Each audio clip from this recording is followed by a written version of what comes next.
گناہوں پر پردہ ڈال دے گا، معاف کر دے گا. زندگی اچھی بنی، دنیا بن گئی، گناہ معاف ہو گئے، آخرت بن گئی. اور کیا چاہیے؟ یغفر لکم ذنوبکم ومن یطع اللہ ورسولہ فقد فاز فوزا عظیما. اور جو اللہ اور اس کے رسول کی بات مانے گا سب سے بڑی کامیابی اس نے حاصل کر لی.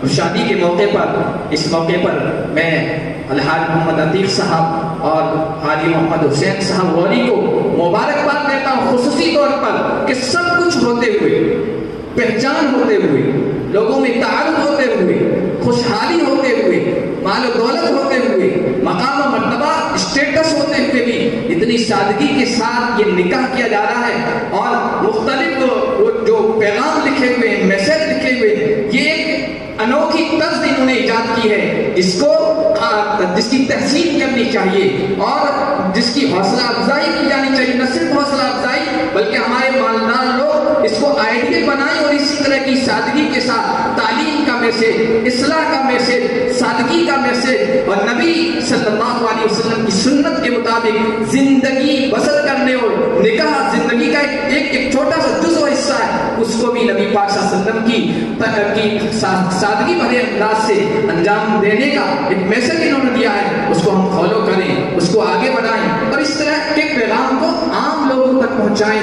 اس لیے کہ جس کے پاس نہیں ہے وہ تو کسی بھی طریقے سے کر رہا ہے، جن کے پاس سب کچھ ہوتا ہے نا، مال دولت خوشحالی، پھر ان کا کنٹرول ہونا بہت مشکل ہوتا ہے. اور وہی لوگ سماج میں آئیڈیل بن جاتے ہیں. فلاں بیٹے کے نکاح میں یہ کیا تھا، ہمیں ایسا کریں گے. فلاں بیٹی کے نکاح میں اس طرح کھانے پکائے تھے، اس طرح کے پکوان، ہم بھی اسی طرح کریں گے. تو بڑے لوگ جب اچھے انداز سے سادگی کے ساتھ اس طرح کے نکاح کریں گے تو انشاءاللہ ہمارے سماج میں سدھار آئے گا اور دوسری قوموں تک ایک اچھا پیغام جائے گا، ایک اچھا میسج جائے گا.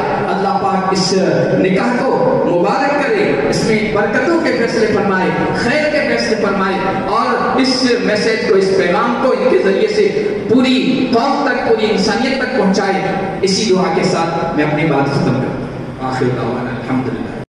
حالانکہ قرآن کا ترجمہ آپ پڑھیں تو آپ کو بے شمار آیتیں قرآن کریم کی نکاح سے متعلق، شادی سے متعلق مل جائیں گی، لیکن اللہ کے نبی صلی اللہ علیہ وسلم نے جو ان آیات کا چناؤ کیا ہے، ان کا انتخاب کیا ہے، نکاح کی تقریب کے متعلق ان آیات کو پسند کیا ہے، تو ضرور اس میں کوئی پیغام پوشیدہ ہے. اس وجہ سے ان آیات کا انتخاب کیا ہے.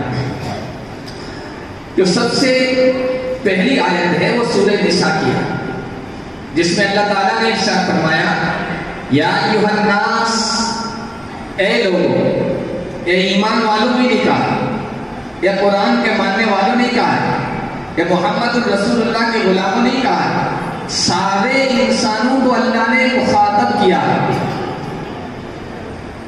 آیت کا رخ، اللہ کے پیغام کا رخ ساری انسانیت کی طرف ہے، مسلم ہو کہ نان مسلم. یا ایھا الناس، اے لوگوں، اس رب سے ڈرو، اس رب کا تقوی اختیار کرو جس نے تم کو ایک جان سے پیدا کیا. خلقکم من نفس واحدہ، وہ ایک جان حضرت آدم علیہ السلام ہے. وخلق منها زوجها، اور اس ایک جان سے اس کے جوڑے کو پیدا فرمایا، حضرت حوا کو. ایک ماں باپ کی اولاد ہو سب. خلقکم من نفس واحدہ وخلق منها زوجها وبث منهما رجالا كثيرا ونساء.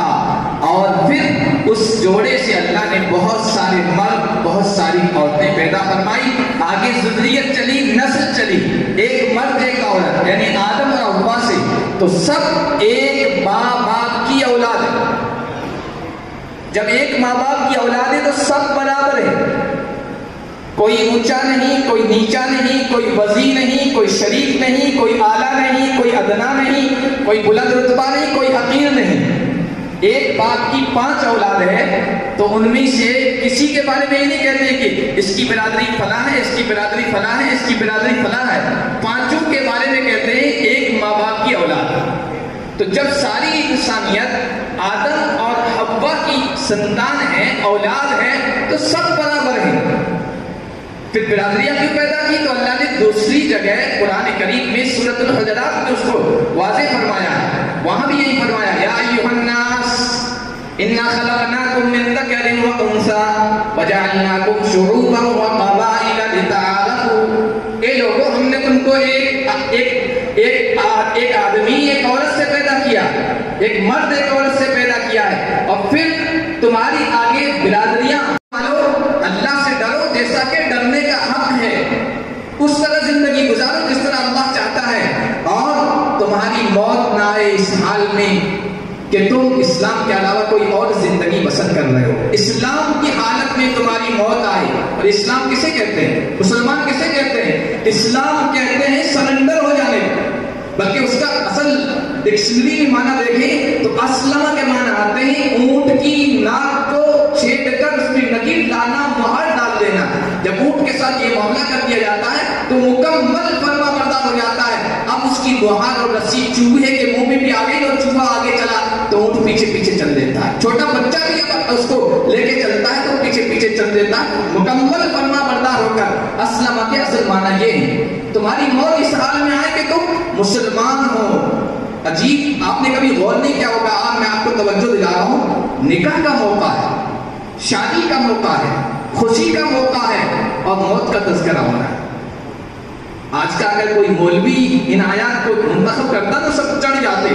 خوشی کے موقع پر موت کا تذکرہ, یہ تو میرے آقا محمد رسول اللہ صلی اللہ علیہ وسلم نے ان کو اس موقع پر منتخب کیا, چنا ہے, اور اس وقت سے لے کر آج تک یہ آیات پڑھی جا رہی ہے.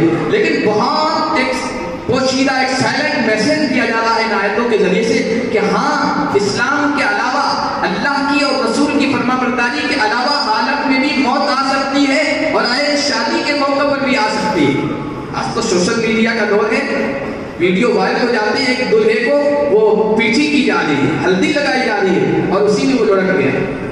ایک دلہا گھوڑی پہ جا رہا ہے اور اسی میں اس کی موت آ گئی. کتنے مسلمانوں کی اس طرح کے والدین شادی کے موقع پر ناچ رہے اور اسی موقع پر چل دی موت آ گئی. اب یہ جو موت آئی ہے یہ اسلام پر نہیں آئی, یہ اللہ اور اس کے رسول کی فرما برداری پر نہیں آئی ہے, اللہ اور اس کے رسول کی اطاعت پر نہیں آئی ہے. اس لیے خاص طور پر میسج دیا گیا, دیکھو خوشی کے موقع پر بھی اللہ کو نہیں بھولنا ہے, اور زندگی کے کسی بھی مرحلے میں اللہ کو نہیں بھولنا ہے. مکمل اللہ اور اس کے رسول کی اطاعت اور فرما برداری کے ساتھ زندگی بسر کرنا ہے. تیسری جو آیت ہے, آخری آیت, وہ سورہ احزاب کی اخیر کی آیت ہے. فرمایا یا ایھا الذین آمنوا اتقوا اللہ وقولوا قولا سدیدا. یہاں بھی تقویٰ ہے. اے ایمان والو اللہ سے ڈرو, وقولوا قولا سدیدا, اور درست بات کہو, صحیح بات کہو, سچی سدی ہوئی بات کہو. اور یہ بات بھی ساتھ میں ایڈ کر لیں, صحیح بات کہو, صحیح انداز سے کہو, پیاری بات کہو, پیارے انداز سے کہو, نرم بات کہو, نرمی کے انداز سے کہو. یہ بھی ضروری ہے. ایک آدمی ہے, آپ کو اچھی بات, آپ اسے اچھی بات بتا رہے ہیں, اچھی, سویا ہوا, نماز کا ٹائم ہو گیا, لیکن آپ جا کے کس انداز سے کہہ رہے, اس کو لات ماری, ٹھٹا مارا اور کہا نماز کا ٹائم ہو رہا ہے, آپ یہاں سو رہے. بات تو اچھی ہے, نماز کا پیغام دے رہے ہیں, لیکن کہنے کا انداز کیسا ہے, غلط ہے. وہ بجائے اس کے کہ نماز کی طرف آئے وہ اور زیادہ دور ہوگا. لیکن صحیح پیغام, صحیح بات, اچھی بات اچھے انداز سے کہیں گے, اس وقت اگر سے وہ نہ آئے لیکن اس کے دل میں بات گھر کر جائے گی, کبھی نہ کبھی تو آپ کے پیغام کو قبول کرے گا. تو نکاح کے موقع پر خاص طور پر کہا جا رہا ہے وَقُولُوا قَوْلًا سَدِيدًا, درست بات کہو, سچی بات کہو, زبان کا صحیح استعمال کرو. اور خاندانوں میں جو ناچاکیاں پیدا ہو جاتی ہیں, اختلاف پیدا ہو جاتے ہیں, جھگڑے کھڑے ہوتے ہیں, رشتے ٹوٹتے ہیں, تعلقات خراب ہوتے ہیں, وہ زبان کے غلط استعمال کی وجہ سے. اس لیے دلہن کو بھی اور دلہن کو بھی اور ان کے تمام رشتے داروں کو اس موقع پر یہ نصیحت کی جا رہی ہے, زبان کا صحیح استعمال کرنا ہے. دنیا بھی برباد ہو جاتی ہے, آخرت بھی برباد ہو جاتی ہے. غالباً حضرت معاذ بن جبل کو حضور نصیحت فرما رہے تھے, ان نصیحتوں میں ایک بات یہ تھی اپنی زبان کا صحیح استعمال کرنا. کہ رسول اللہ زبان کی بس وجہ سے پکڑ ہوگی, تو اللہ کے نبی نے فرمایا وَهَلْ يَكُبُّ النَّاسَ عَلَى وُجُوهِهِمْ إِلَّا أَلْسِنَتُهُمْ, لوگوں کو اونگے منہ جہنم میں ان کی زبان ہی تو ڈالیں. زبان کا معاملہ اتنا اہم ہے کہ اللہ کے نبی صلی اللہ علیہ وسلم نے ارشاد فرمایا جو آدمی مجھے دو چیزوں کی گارنٹی دے دے, میں محمد عربی اسے جنت کی گارنٹی دیتا ہوں. مَن يَضْمَنُ لِي مَا بَيْنَ لِحْيَيْهِ وَمَا بَيْنَ رِجْلَيْهِ أَضْمَنُ لَهُ الْجَنَّةَ, جو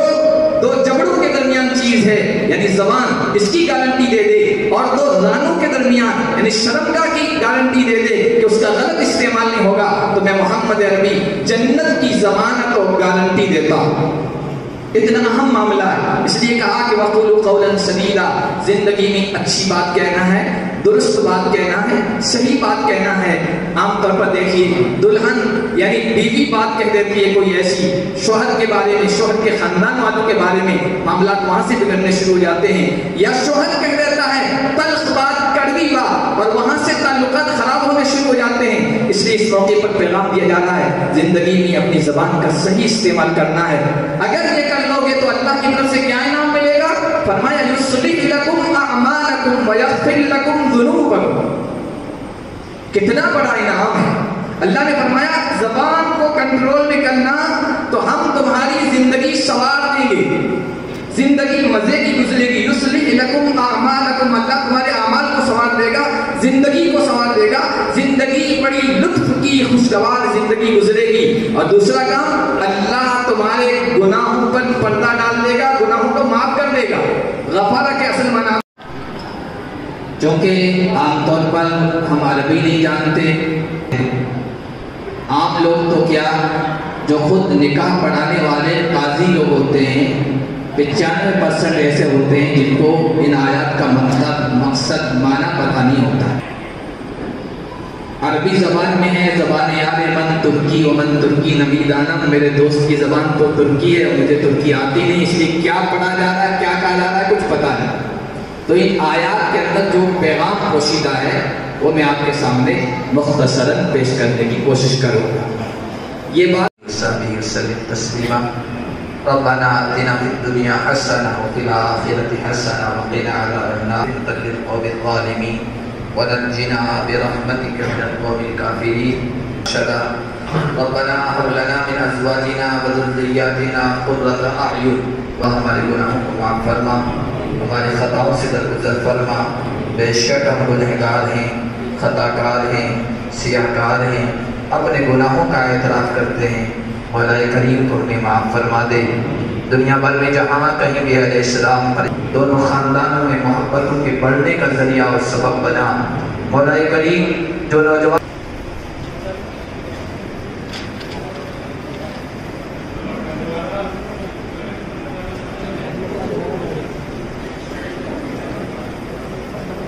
جو ہے دونوں بچوں کو آپ دعاؤں سے نوازیں، اور میرا مقصد اس میں صرف یہ کہ اسباب کہ اللہ راضی رہے، اور ہم باوجود اس سب کے اس سے زیادہ کرنے کی کوشش کے ہوتے ہوئے بھی اللہ نے توفیق کی ہے اس کام کو انجام دیں۔ تو میں الحمدللہ آپ سے درخواست کرتا ہوں کہ میرے لیے بھی دعا کریں، میرے اہل خانہ کے لیے بھی دعا کریں، اور سبھی لوگوں کے لیے دعا کریں کہ اللہ ہم سب کو توفیق دے۔ اس موقع پر ایک اور جو چیز ہمارے گھر سے شروع کی جا رہی ہے وہ میں آپ کے سامنے پیش کرنا چاہوں گا۔ ہم نے بچی خدیجہ کا نام حضرت ام المؤمنین حضرت خدیجہ کے نام سے ہے، تو ہم نے حضرت ام المؤمنین حضرت خدیجہ کے نام سے ایک ٹرسٹ بنوایا ہے، جس کے اندر ہم انشاءاللہ 10 لاکھ روپے کا انویسٹمنٹ کریں گے، اور اس ٹرسٹ کی چیئرپرسن بچی خدیجہ ہی رہے گی، اور اس کے ذمہ رہے گا کہ تعلیم کے کام کو اور دوسرے کاموں کو کیسے آگے بڑھا سکے، تاکہ کل کو یہ بھی نہیں کہے کہ جو ہے وہ بچی کو انہوں نے خالی ہاتھ روانہ کر دیا۔ دیکھیں ہمارے گھر کا رواج ہے کہ ہماری جائیداد کے اندر جو بچیوں کا حق اللہ اور اس کے رسول نے مقرر کر دیا ہے وہ لازمی ہے، اس میں کہیں مفر نہیں ہے، یہ بنیادی فرض ہے جس کو ہمیں ادا کرنا چاہیے، اور اللہ کا شکر ہے کہ اہل عشرت نے اس کو ادا کرتے ہیں الحمدللہ۔ ایک دفعہ یہ پھر ہم کام شروع کر رہے ہیں کہ اس سے جو ہے بچوں کو نصیحت ملے گی کہ اللہ واسطے کے کاموں میں، غریبوں کے کام آنے کے لیے، تعلیم کے لیے آگے بڑھے اور اس کام کو آگے بڑھائیں۔ جزاک اللہ فی الدارین خیرات۔ حاجی صاحب سے درخواست کروں گا کہ خطبہ نکاح پڑھ لیں، اور پھر بھائی صاحب تشریف لائیں کہ نکاح پڑھیں۔